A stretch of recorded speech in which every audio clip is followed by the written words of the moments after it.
नमस्कार।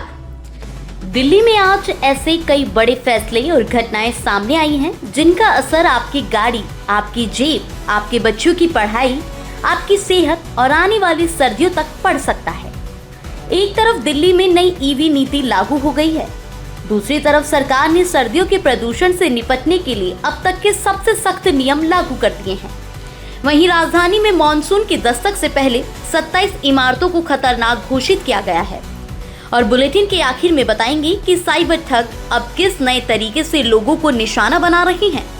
तो चलिए शुरू करते हैं आज की सबसे बड़ी खबर से। दिल्ली सरकार ने 1 जुलाई से नई ईवी नीति 2026 अधिसूचित कर दी है। लक्ष्य है कि 2030 तक राजधानी को स्वच्छ, आधुनिक और हरित परिवहन व्यवस्था की ओर ले जाया जाए। सरकार चार्जिंग स्टेशनों का बड़ा नेटवर्क तैयार करेगी, बैटरी रिसाइकलिंग को बढ़ावा मिलेगा और डिजिटल ईवी इकोसिस्टम विकसित किया जाएगा। लेकिन बड़ा सवाल यही है, क्या नई नीति से प्रदूषण वास्तव में कम होगा या ये भी पहले की तरह सिर्फ कागजों तक ही सीमित रह जाएगी। सर्दियों में बिना पीयूसी नहीं मिलेगा पेट्रोल डीजल। अगर आपकी गाड़ी का पीयूसी नहीं है तो अभी से सतर्क हो जाइए। दिल्ली सरकार ने नवंबर से फरवरी तक लागू होने वाले स्थायी विंटर पॉल्यूशन नियम अधिसूचित कर दिए हैं। अब बिना वैध पीयूसी के ईंधन नहीं मिलेगा। जरूरत पड़ने पर वर्क फ्रॉम होम लागू किया जा सकेगा। निर्माण गतिविधियों पर रोक लग सकती है। पार्किंग शुल्क बढ़ाया जा सकता है और धूल नियंत्रण के लिए भी सख्त कार्रवाई होगी। हर साल जहरीली हवा से जूझने वाली दिल्ली के लिए ये बड़ा बदलाव माना जा रहा है। अब देखना होगा कि नियम जमीन पर कितने सख्ती से लागू होते हैं। दिल्ली में मॉनसून 3 या 4 जुलाई तक पहुंच सकता है, लेकिन बारिश से पहले एमसीडी के सर्वे ने चिंता बढ़ा दी है। करीब 30 लाख मकानों के निरीक्षण में 27 इमारतों को खतरनाक और 125 भवनों को जर्जर घोषित किया गया है। पुरानी दिल्ली और घनी आबादी वाले इलाकों में सबसे ज्यादा खतरा बताया गया है। अगर आपका घर या दुकान पुराने इलाके में है तो स्थानीय प्रशासन की सलाह जरूर मानिए। दिल्ली के ट्रैफिक से परेशान लोगों के लिए राहत की खबर है। केंद्र सरकार ने आईजीआई एयरपोर्ट से एम्स तक भूमिगत टनल बनाने के प्रस्ताव को मंजूरी दे दी है। इसका मकसद एयरपोर्ट और एम्स के बीच यात्रा का समय कम करना और ट्रैफिक का दबाव घटाना है। अगर योजना समय पर पूरी हुई तो ये राजधानी के सबसे महत्वपूर्ण कनेक्टिविटी परियोजनाओं में शामिल होगी।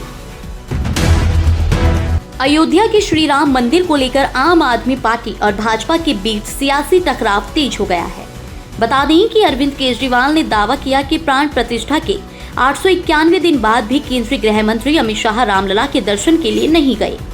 उन्होंने भाजपा पर भगवान राम के नाम पर राजनीति करने का आरोप लगाया और 5 सवाल पूछे। उधर भाजपा की ओर से इस पर तीखी प्रतिक्रियाएं आने की संभावना है। ये मुद्दा आने वाले दिनों में राष्ट्रीय राजनीति में और गर्मा सकता है। दिल्ली की राजनीति में दवा घोटाले का मामला फिर गर्मा गया है। आम आदमी पार्टी ने आरोप लगाया है कि पोर्टेबल एक्सरे मशीनों की खरीद में करीब 103 करोड़ रुपए की कथित कमीशनखोरी हुई। दावा किया गया कि 10 लाख रुपए की मशीन 33 लाख रुपए में खरीदी गई।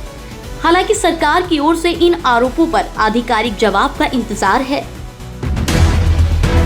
दिल्ली के सरकारी स्कूलों के करीब 9,000 शिक्षकों को बीएलओ और जनगणना जैसे प्रशासनिक कार्यों में लगाया गया है।